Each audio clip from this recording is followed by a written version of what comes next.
निदान काही जमत नसेल तर बोलू तरी नको.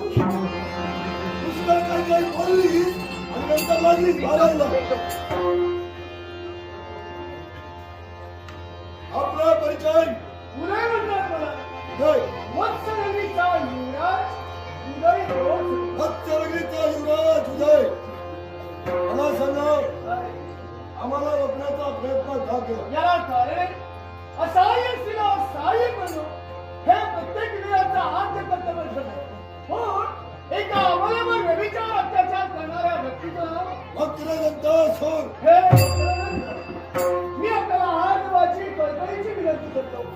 या अवलेचे चरण घ्या, मरण चुकवा आणि मार्गाला मार्ग.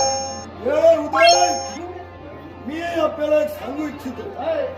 हा उदय आलाय याचं हस्त होऊन असं वाटत असेल तर माझ्या भावनांच्या आड येऊ नको. हे दंतासूर जगणं मरणं नियतीने कुणाच्या हाती ठेविलेला नाही.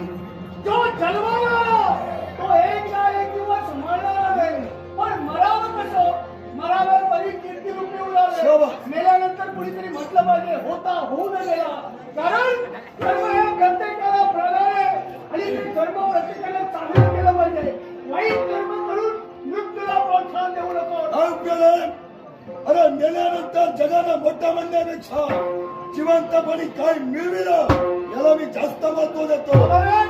प्रत्येक यशस्वी पुरुषाच्या पाठीमागं एका स्त्रीचा हात असतो आणि एखादा पुरुष मातीमोल झाला असेल ना तर त्याच्याही मागे एका स्त्रीचा हात असतो.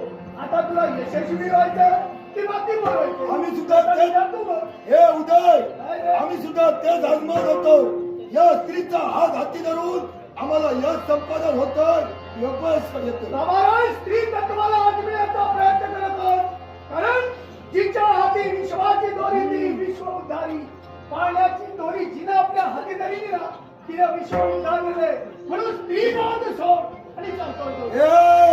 पण तीच स्त्री एका पतीची पत्नी म्हणून प्रत्येक वेळी त्याच पतीला सहाय्य सुद्धा करणार.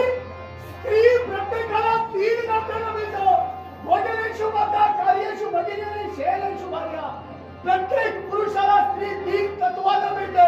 ज्यावेळी पुरुष कर्तव्य पार पाडण्यासाठी लागतो आणि गोड निरोप देते त्यावेळी ते आपल्या भगिनीच्या जागी असते. ज्यावेळी तिचा शिजविलेलं आपल्या मुखात जातं त्यावेळी ती मातेच्या जागी असते. आणि ज्यावेळी स्त्री एकांतात आपल्या समोर असते त्यावेळी ती भार्येच्या जागी असते. स्त्री तत्व काय अजून समजून घे. तिचे चरण धरणारा मी नव्हे आणि नाच करायला करता तुझ्या तत्वाचा तर तुझ्या तत्वाचा आधार घेऊन माझ्या भावना पूर्ण होणार नाही. मी भक्ताचा भक्त होईल. एक वेळा पाण्यात वास्तव्य करणारे जलचराकाशमय होईल. आकाशी विहार करणाऱ्या पक्षी जलमय होतील. असांत सागर आपली मर्यादा ओलांडे पूर्ण होणारा भारूपक्षे होते. पण माझ्या मुखातून निघणारा प्रत्येक शब्द हा काळ्या दगडावरची पांढरे आहे. तुझे पंचप्राण तुझ्या देहातून निघून जाते. हे उदय, आज तुझ्या रक्षणार्थ माझा जीव महिन्यात घेतोय. माझा कथा महिन्यात स्वतःच्या भावना पूर्ण करून या विश्वाच्या पाठीवर कुणी कुणाचा वैरी नाही. प्रत्येकजण स्वतःचा वैरी आहे. भावनेच्या आरी गेल्यावर कर्तव्य विसरला.